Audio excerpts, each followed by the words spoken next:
All right, teammates. We are back once again. If this is your first time listening to the Move Swiftly podcast, welcome to the number one podcast on innovative teamwork. Been number one for several years and running with zero, hear me clearly, zero plans of slowing down. Today, we are, well, first of all, for my regular listeners, you guys already know how we get down right to the point and whatever the challenge is, whatever the struggle is, whatever the obstacle that you may be going through right now. We're here to indirectly tell you you are not going through it alone.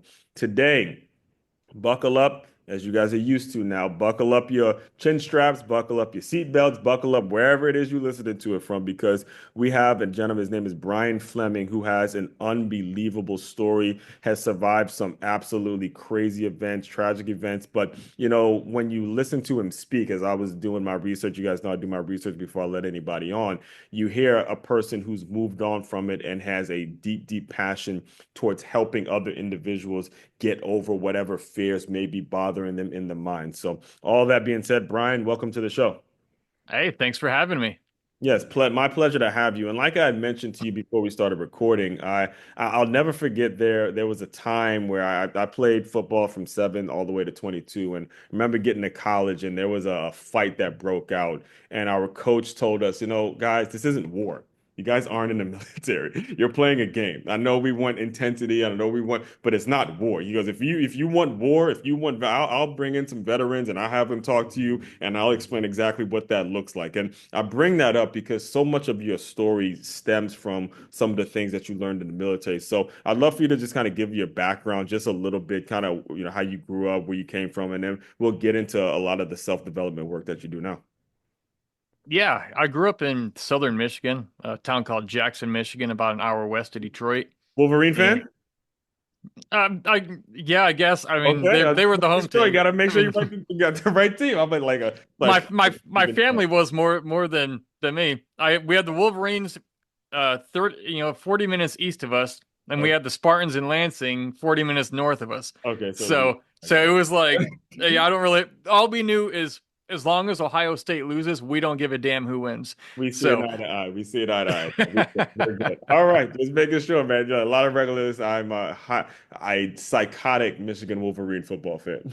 Oh, you are? Okay. Are you in Michigan? No, I'm from Maryland, but I grew Oh, up the when I played youth football, we used to wear the Michigan uniforms, and ever since then, I mean, I've been every time I see the wing helmets, the M, I've been obsessed. yeah, that was probably back in the day when Charles Woodson still played for him, huh? Back when Charles Woodson was there, man, Rose. But Brian the Greasy. thing is, Yeah. that number two, like I remember now that you got me thinking about it, whenever you had a guy that wore that number two with our jerseys, like we looked exactly like them, that number two was a big, big, big deal. Just anybody that played for the White Oak Warriors, Brick Shady White Oak Warriors, old school, you remember when you put that deuce on, hey, that means you him. That means you that Yeah, man. that That means that's you that that's dude. probably like wearing a red basketball jersey and it's a number 23 or something. Exactly. Like, Yeah. yeah, that's what I'm saying. He was, and then to listen to him now do the broadcast and to see how much it has grown, the program, man, it's so much of it I tune into and I got really into it. I get really into it as I have grown. Yeah, yeah. Well, yeah, so I grew up in southern Michigan. Parents divorced around 12. Pretty traumatic thing. It was pretty violent.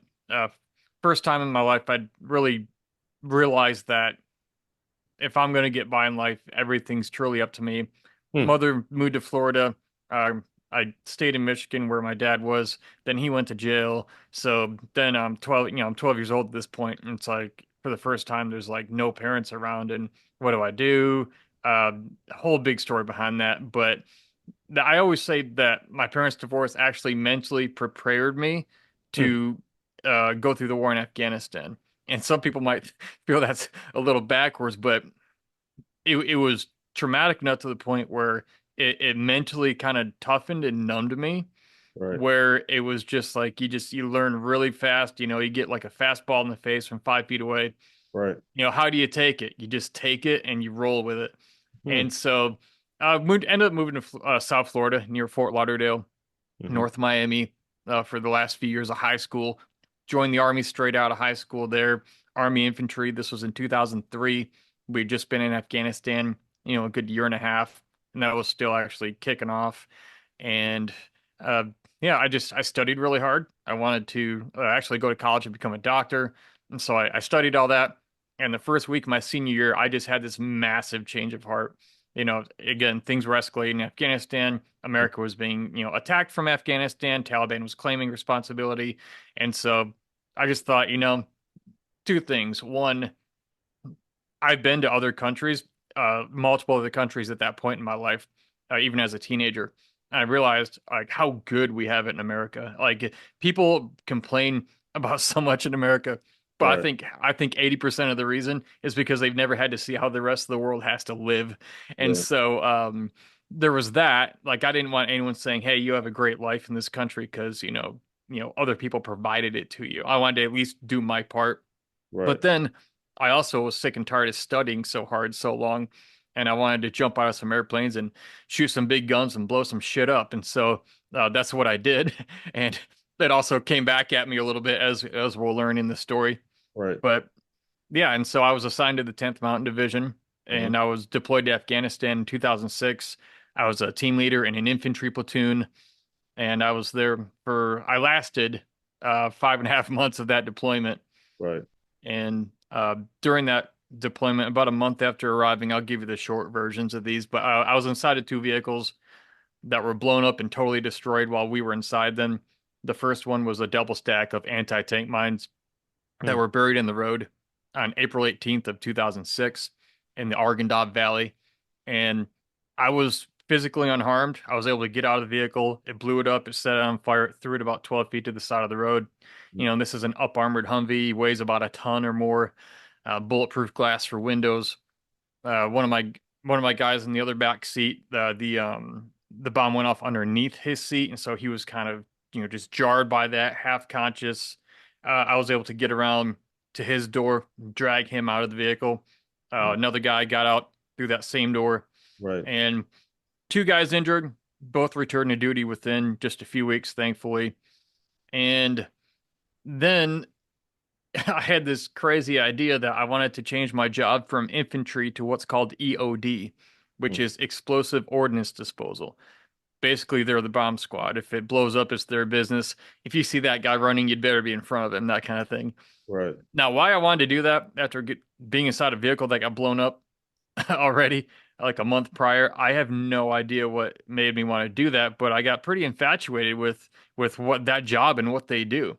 Hmm. And so I had I had a mistake on my medical records. It said P3. I thought, what does that mean? And they said, well, it means you're physically unfit for duty. Now, I was 21 years old, best shape of my life, running up and down mountains, fighting Taliban every day. Um, Certainly beyond fit for duty. And Hmm. so I had to go to Kandahar to get reevaluated by a doctor there because there wasn't one on our small base, our FOB. And so I was on my way to get that medical thing on my records fixed, and we got 2 miles from the main gate to Kandahar Airfield when a suicide bomber drove a minivan straight into my door of my vehicle and exploded. And I woke up laying in a ditch on the side of the road on the side of Highway 1 in Kandahar. I Hmm. had no idea where I was. I didn't know what happened. I don't remember an explosion. Hmm. Um, I just sort of remember waking up. I was face down, and I did sort of a push up. My helmet was no longer on my head. I didn't know where I was. I thought we were in a gunfight, but nobody was shooting. Hmm. Um, and then I thought, well, where's my weapon? Well, my Right. weapon, was still in the vehicle, and I didn't know it. And you don't go anywhere without your weapon. That's like walking around without an arm. And Right. so, um, me and my gunner were both injured. I had second-degree burns on my face, third degree on the back of my neck, as well as both my hands, and got medevaced out. Spent a year and 2 months at Brooke Army Medical Center in San Antonio, Texas. Burn treatment, Whole reconstructive year surgery. of the whole year of being in the hospital. In and out, yeah, for between in and out and surgery and everything else, inpatient, outpatient, it Right. was about 14 months. Right. And yeah, they had to scrape my skin off with razor blades while I was awake and conscious. That was probably the worst part of it. It's called debridement. I heard And that. I was cringing as I was hearing you talk about that. yeah, if you get severely burned, they have to, to get all the charred. dirty, burned skin off, or you can die of infection. And Mhm. they don't put you out for it because, They can't. Right. well, yep, well, they don't want to sedate you too much because you could slip into a coma. Right. But also you can go into shock from the pain, so they have to do it fast. And it took about 30 minutes, which felt like eternity. Yeah. And yeah, that's the quick version of a major life event I've had take place. Yeah, well, first of all, I have to commend you and show my appreciation for your transparency from, growing up, dealing with divorce, moving from certain places, and, being able to sustain that because I know that would break a lot of people. But what I do want to get your thoughts on, because we are recording this in a political landscape that is so divisive. It's a political landscape, especially if we're talking business owners, we're talking people that are always, for some reason, always finding an excuse. And again, I'm not going to sit here and ask you who you voted for or what party you want, because I personally don't even like the two-party system as it is. I would prefer everyone kind of has a mindset of I'm going to do my part to help the country because it's the country that I love and it's the country that I serve. It's the greatest country in the world. We're so blessed to be here. So Yeah. I'd love to hear when you're able to get yourself back together. This is stuff that I've learned through, whether it's through friends, even, I do every Sunday, I do it's a Stay Hired Sunday with a former veteran that talks about getting jobs for former veterans. How are you able to now adjust to life when you have lived through something like that, adjust to it to the point where you're actually publicly saying these things and publicly telling this story that I'm sure it took some development on your end to actually say it and speak it in a public fashion. Yeah, it's interesting. I've been a professional speaker for about 17 years now Right. since getting out of the hospital. Right. Yeah, and the thing is, I never planned on talking about it. Uh-huh. In fact, I always thought it would be kind of stupid because, well, one, who cares about my story?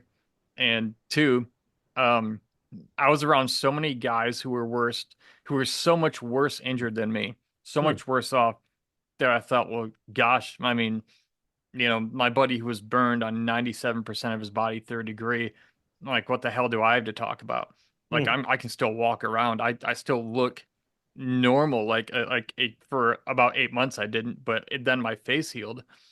And I thought, why would I do that? Well, what happened was I met a Vietnam veteran while I was in the hospital. He came through and spoke to me and about 30 other guys who've been blown up, shot up, blasted, Hmm. and burned. Well, he was a Vietnam vet who was burned severely. And he came home from Vietnam and used his story. And he spoke, started speaking, writing books. He'd been doing it for probably 35 years at the time I met him, still doing it. I mean, the guy's incredible. Right. And after his speech, I met him, shook his hand, and there was a connection there that was unique. And basically he Was this said, a seminar that you went to and you heard him speak, or you met him while you were in the hospital? well, I was at the hospital, but they have an auditorium on the fourth floor. I Oh, think the okay. fourth floor. Yeah, and so they'll have speakers come on, or that's where they do ceremonies and promotions and things like that. And he had talked to the base commander and wanted to come talk to us just about being wounded in combat and then moving forward. Inspiring story, but also he's funny as hell. Like he's one of these Those guys. are the He best, keep man. Those are the best. Yeah. Oh, it's great because like he can't talk about pain without making you laugh hysterically in the next moment. And it's Definitely. just he's so good at what he does. And he Yeah. basically said, Brian, if you're interested, I'll show you how to do something with all this. And I Huh. had no idea what he meant. But when I say meeting that guy changed my life, that's an understatement. Meeting that guy changed my family tree. Yeah. It changed my family tree. It gave me a purpose in life and an ability to, in business, produce financially on a level I never imagined was even possible. I didn't know anyone did that. Right. And then you look at what you can get paid for a 30 or 60-minute keynote speech. thousand Oh percent. my God. I mean, I was making more in a speech than my parents used to make in 3 months. And that was without writing books or knowing anything about business or, product sales, services, anything like that. It was like just the fee. And I thought, wow, I can provide for my family, even though with like my head injuries, because I had head injuries. I couldn't tell you what I ate for breakfast 5 minutes after eating it. it was that bad, my traumatic brain injury. Exactly. So like it was that there was headaches every day. I had some hypervigilance, like just, stuff you would expect. Mhm. So that would make it very difficult to just be in a traditional role at a job. Like I would have made it work, obviously, but The challenge, being like able day-to-day challenges would have been incredibly tough, because again, being around that and understanding what you've actually lived through and then being around that mindset that is taking these things for granted. Again, I couldn't imagine how difficult that is. But anyway, keep going. I get it. By the way, that happens on this show when people are really speaking it, like really talking that language. Eventually, I gotta interject and make sure listeners are totally. getting this point. You have got to make sure you get this point home. There's so many people out here that are living through so many situations, and regular listeners have heard me say this on multiple occasions. Difference where you are now and 5 years from now, books you read and the people you meet. Emphasize on the people that you met. He never planned on meeting this guy again, Yeah. but have something set up. He meets him, and all of a sudden, his whole family trajectory, everything changes because now there's an actual way for him to be financially well off. Doing something that he obviously is called to do. Nature. You were a hard studier at high school. So it wasn't like you had planned this. This was stuff that you wanted to be, an honest person and making an honest living. Yeah. And I want to say this too.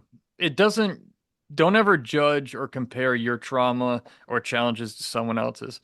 I have a lot of people say things like, wow, Brian, you know, I grew up in an abusive household and got molested 93 times before I was 12 years old, but boy, I've never been attacked by a suicide bomber. And I'm thinking to myself, oh my God, like I would rather go back to war and have that happen than to go through what you've been through. Now you wouldn't believe some of the, well, you would believe some of the shit people have been through.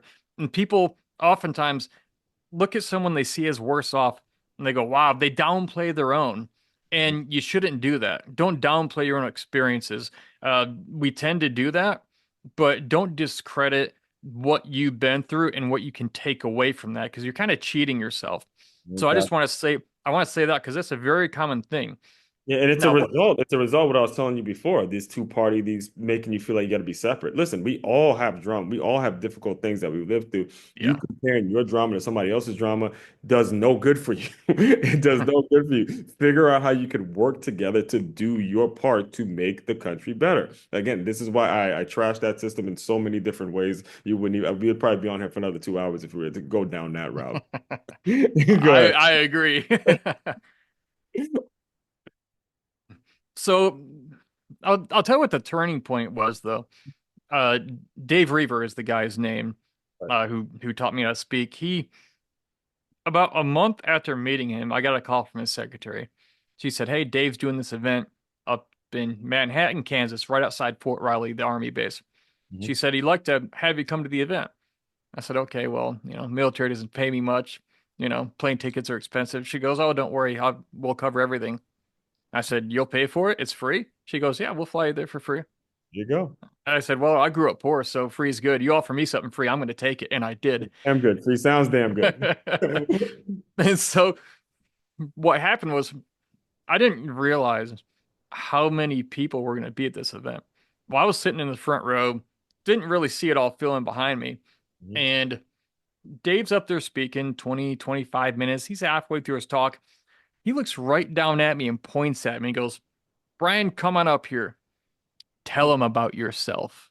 Now I'm still in burn bandages on my hands. My face is still pink from the second degree burns. Oh, And I get up and he hands me the mic and he says, "Take 2 minutes and tell him what you've been through." It's like, "Hey, I'm Brian. I got blown up, wrong place, wrong time. I guess I'm still here for a reason. Go for it, I guess." I don't like worst motivational speech. And like but these totally, was the audience wasn't former military, but these just audience of just like business it owners. was it was people from the surrounding area, as Mhm. well as probably a lot of military families because it was right outside a military base. Mhm. And so I just said, "Hey, I'm Brian. I got blown up. I guess I'm still here for a reason. I don't know. Go for it." And I didn't think that 2 minutes was really anything Mhm. until I stepped off stage. The moment I stepped off stage, my life changed.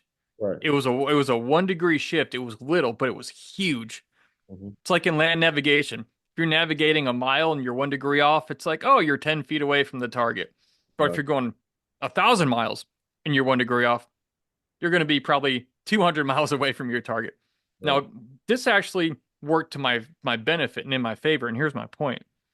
I got off stage, and this young lady who was in her mid 20s, about my age, she walks up to me, didn't even tell me her name. She just puts this on me. She goes, "Hey, Brian, um, I was I was also hurt. I was raped and molested growing up several times, Mm. and then my boyfriend was also abusive, and then we just broke up last month. And a couple weeks ago, I tried to kill myself, but I failed." And she stopped, and I'm just like, oh my gosh, like I'm so sorry. Like I'm thinking, like, what do I say to this person? I didn't have any advice, but then she said this. She said, "But you know, Brian, if you can make it through all that," referring to Afghanistan, she goes, "I think I can get through my thing." Hmm. And she thanked me for being there that day, and she left. I've never seen her since. Mm.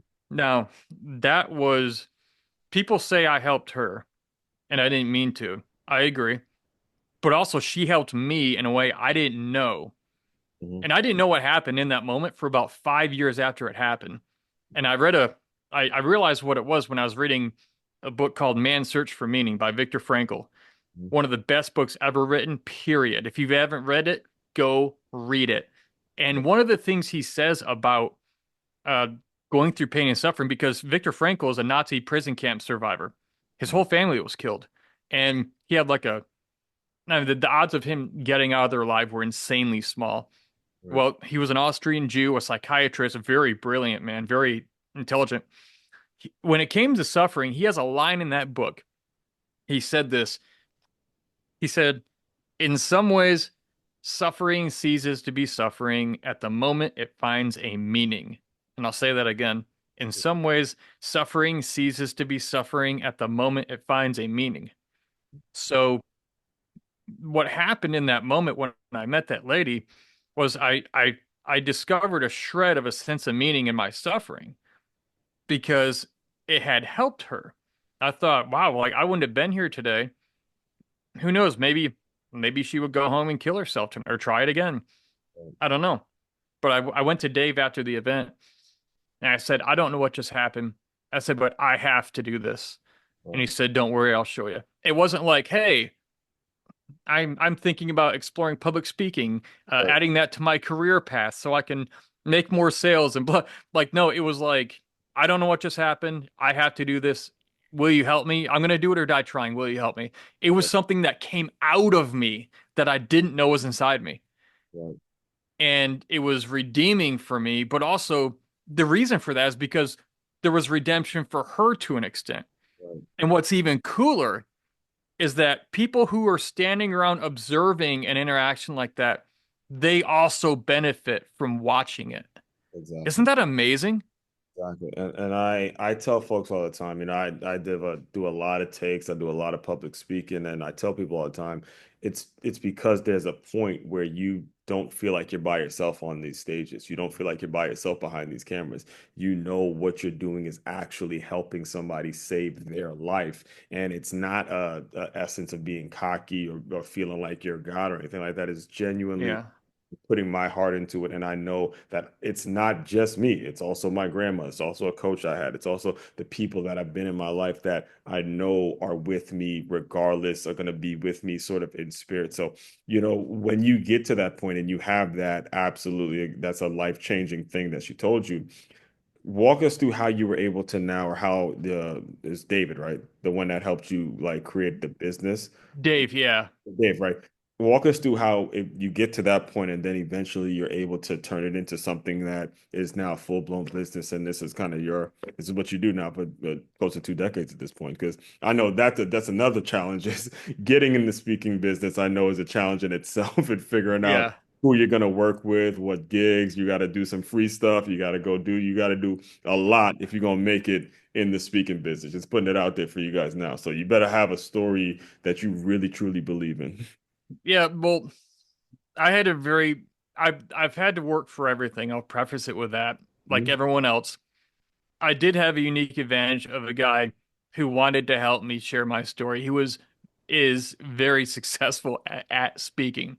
Mhm. And what he did when I got out of the military was I went to work for his company during the week, and then I would travel with him on the weekends, and he would put me on his stages for, 5 minutes here, 5 minutes here, 7 minutes there, 6, 7 minutes. And the thing is, every time I got on stage and told my story, I got better in Yep. two ways. One, at speaking, but two, I got better up here in my head and here in my heart. I Mhm. got better as a person, little by little, like letting pressure out of out of an air tank, that release valve, that little by little.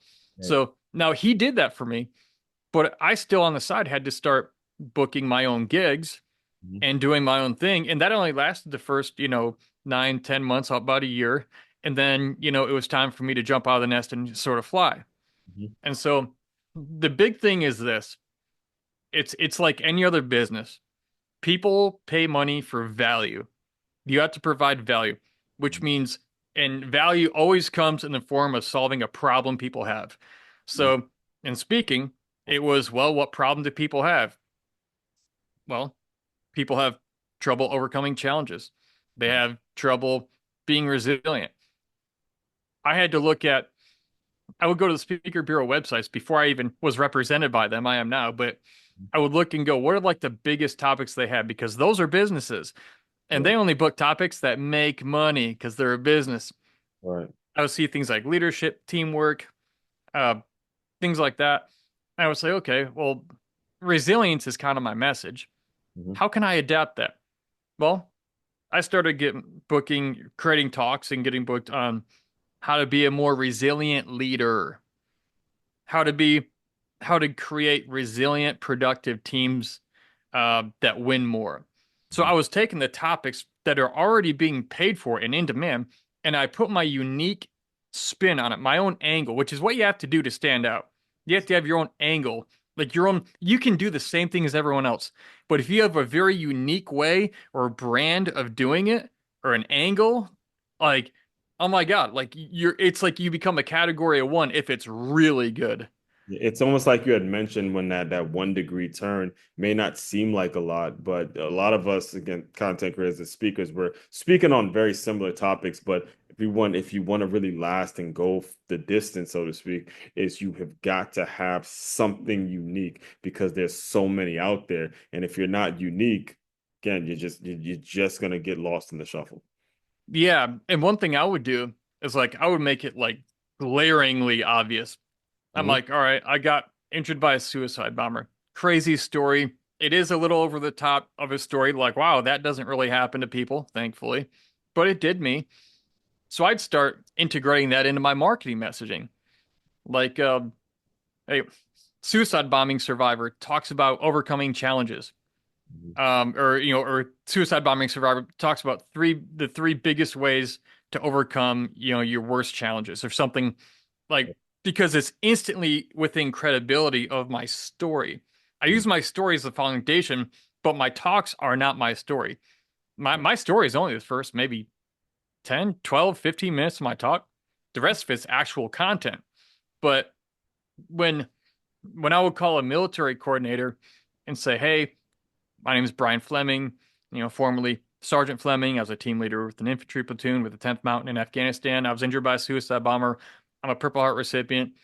And I would say, "Hey, do your soldiers, do your service members and their families ever deal with, post-traumatic stress and marriage issues after coming home from war? That is a really big problem, and you're looking to try to help them with that." Well, Right. these are what I call "hey, stupid" questions because yes, obviously, I know all the problems they deal with because I was one of them and I have a family. And so I would say, well, despite being injured in combat, coming home, recovering a year and 2 months at the hospital, I've now moved forward in life and I've learned a lot of lessons about navigating through post-traumatic stress and keeping your family together after coming home from war. Would you like me to come talk to your service members about that? and I've been, married, this whole time, and I still am, almost 20 years now. Right. It's almost like it's like a they would feel stupid to say no Right. because of how I framed it. I could just say, "Hey, I got attacked by a suicide bomber. I'd love to come talk to your service members." Mhm. But there's no value in that. But I attached my story to a problem I know they have, and I presented myself as a solution with a unique angle. Right. How to stand firm when everything around you is blowing up. That's my keynote speech. Yep. And my website, my speaking website is blownupguy.com. I actually looked blown up a lot more when I bought the website, and I don't anymore, thankfully, but it's easy to remember. See what I mean? And it's so in alignment with what a business owner would actually feel like. When stuff goes wrong, I mean, the whole business blows up. They use this language kind of as a metaphor, but when you actually have someone that really's gone through it, now that same language is being used, and then you use the key word on this. How are you creating value? I hired a coach myself. Shout out to Dre Baldwin. He would always tell me, hey, no one cares about your story. They don't care about your story until you figured out a way to apply it to them and create value in their lives. That's just the Yep. game. All right. That is the The game. the way I say it, the way I say it, because I've mentored other people in speaking and sharing their story, All and right. you said it, you said half of it. I say nobody cares about your story. They care about what your story can do for them. It can do for them. Right. And And that's exactly it. that's exactly it. So, I do want to be very respectful of your time. Can you just talk to people a little bit about, what's next? If there's like an ideal client that may be listening, can you just talk to people a little bit about what you have going down in the future, how they can get in touch with you and all that good stuff? Yeah. I still do keynote speeches whenever they come up. I love doing it. I love talking to audiences. But more recently, I've actually, uh, over the past 14 or 15 years, I've actually been a copywriter. So writing words that sell. The better I got at writing copy, being a copywriter, the better my speeches got and the more bookings I got because I knew how to communicate my value in a clear and compelling way. So when the right people saw it, who I was trying to get their attention, they saw it and it connected with them. Yeah. So I do Just brought a that up because we live in an AI-driven world, and I've said it on multiple occasions. I have several guests that have come on and said AI is not going to solve all your problems. You still have to have actual human brain, human activity, knowing what to put in there and proofreading everything. yeah. AI is more of a tool to be Mhm. used by Right. business owners and copywriters, things like that. If you think AI is going to replace like these fun, like people have said, like, oh, copywriters are going to get replaced by AI. It's like, all right, are we going to replace our girlfriends with fake robot women? Good, Like, exactly. Work like like, uh, like, it just like makes the the people that use it a little more stronger in terms of how they use it. Because yeah, I'm yeah. someone that writes articles every day, and I had no time to actually, write so many and then proofread and all that. So I'll write the article, and then AI just kind of becomes just my proofread person, and I check it before it actually goes published. So it's you still have to have the human brain that actually is using it the right way. And plus, I grew up watching Terminator 2. Do we really want to put our hands in the future, Oh, our okay. futures in the hands of You brought robots? it back. Oh man. To me, You easily know, the best one right there. Terminator. You can't top that one, man. I'm Cyberdyne talking, and the guy systems. makes Yeah. all these metal, and next thing you know, the guy has swords for him. I'm like, this is incredible. This is incredible stuff. Yeah. So what I'm doing now, basically, because I'm really, after all these years of traveling speaking, I really kind of hate hotels and airports and sleeping in both. And so I actually do a lot of copywriting now for business owners and companies.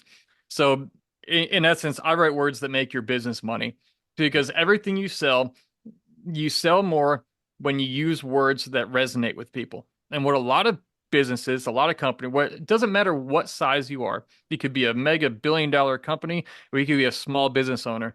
You have to use the right words to talk about what you do, and you'll get more paying customers. What so many business owners do though is they see their product or service from their perspective, and that's a place where they know everything about it. And they forget that everyone else is basically in kindergarten. And if you talk about your thing on a PhD level to a bunch of kindergartners, you're drowning them out. They don't know what you're doing. But like I could say copywriting in all kinds of different ways. But the headline on my website for copywriting, I'm looking at it right now. It says, I write words that make your company more money. That's the first thing you see. So you know immediately what I do, a freelance copywriting services that grow your revenues. So it's being able to say what you do in a short, clear, compelling way, is it's a superpower. It's a Jedi superpower, So, and it's a learned skill. And so I do copywriting for businesses, and I love it. I've always been. I discovered I'm a word nerd after I got into speaking all those years ago, and I love words. I love playing with them. I love testing them, using them, helping people get more sales and get results. Just by saying the same thing they were saying, but saying it differently, like, "Hey, try it this way," and they go, "Oh my God, like we just made like another 5 grand this month," or "I just landed another client." Like one guy, he was a Black Hawk helicopter pilot, and he was getting into speaking. And so we got on the phone. I coached him a little bit. He had never been paid for a speech ever. Adam is his name. He's up in Pittsburgh. Within 1 week of just doing what I told him to do, he booked a speaking gig for $8,000. there you go. I'm There like, you I'm like, go.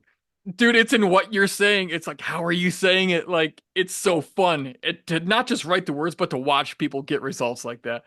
The results are incredible because I love when people are being transparent and they're able to share their stories and give of themselves fully because that's what this whole thing is really about. So, what's the best way for people to get in touch with you if they are interested in hearing more? Yeah, if you want to see actually what I've done in speaking, book me to speak, just go to blownupguy.com. It's really easy to remember. I'm a guy, I got blown up, blownupguy.com. Or if you're That'll interested, be in the show notes too, guys. So you don't gotta worry about writing it down, but you'll remember that one. yeah. And then if you want to have me write your copy for you, your ads, your emails, your headlines, your landing pages on your website, if you want your words to be right so you sell more, just go to copythatsells.co.co, copythatsells.co. Got it. And we will make sure all of that is included in the show notes as well. So, Brian, the way I close out all the shows, as I kind of alluded to earlier before we started recording, is want you to use your imagination a little bit. Let's pretend you're back with senior year in high school. I'm actually in West Palm Beach now. So you're out here, South Florida. You're in that place now where big grown adult decisions are going to be made. Pretend that that version of Brian is here in the Zoom room. Give him some words of encouragement, and we will officially close. Yeah, if I was talking to the child version of me right now, I would say stop being afraid to try things. And if you want to do something, just dive in and go for it. It doesn't matter if you screw it up a bit, you don't get it right. Like, just do shit. Like, just get out there and do it and help as many people as you can. And just watch the incredible things that start to happen in your life. And then don't ever stop. That's it. That's it, man. Absolutely. And again, if it's your first time here, the reason I do close out with that question because is if you are that person that I described, I want to make sure we're talking directly to you and like the promise of the show, whatever the obstacle or the challenges is that you're going through, we're here to indirectly tell you you're not going through it alone. All that being said, fellow teammates, continue to move swiftly. We will talk more soon.